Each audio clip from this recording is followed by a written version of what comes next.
বন্ধুরা এই গাড়িটা মাত্র 16,000 কিলোমিটার চলেছে দেখতে পাচ্ছেন। তার মধ্যে মোবিল খাওয়া শুরু করেছে, ইঞ্জিন দিয়ে সাদা ধোঁয়া মারছে। আপনাদের একবার দেখাবো স্টার্ট করে ইঞ্জিনটা যে কেমন ধোঁয়া মারছে।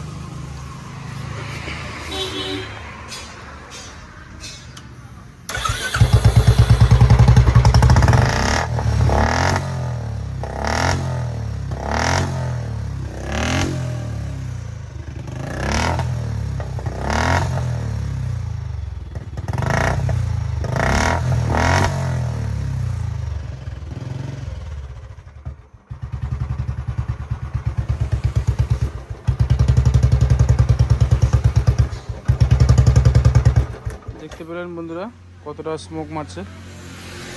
এর কাজ করতে হবে, সিলিন্ডার পিস্টন হয় বোরিং করব, আর তা না হলে নতুন সিলিন্ডার পিস্টন লাগাবো।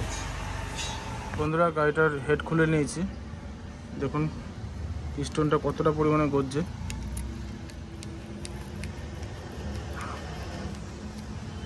এই যে হেড রয়েছে এখানে, পিস্টনটা খুলে বের করে নিয়েছি। পিস্টনটার খুব খারাপ অবস্থা এবং পিস্টন রিং তো খুবই খারাপ অবস্থা হয়ে গেছে। সিলিন্ডারটা প্রচুর পরিমাণে কেটে গেছে।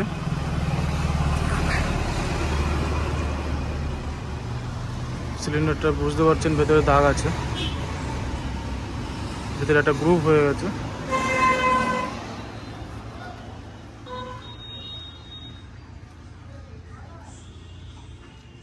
বুঝতে পারছেন হয়তো।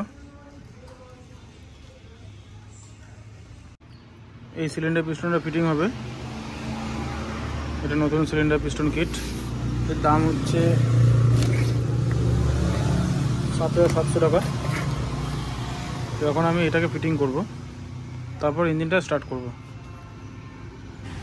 সিলিন্ডারটা ফিটিং করে দিয়েছি, এরপরে হেডটা বসিয়ে ইঞ্জিনটা স্টার্ট করব। সিলিন্ডার ফিটিং হয়ে গেছে, হেড সিলিন্ডার ফিটিং হয়ে গেছে। এবার আমি ইঞ্জিনটা স্টার্ট করব।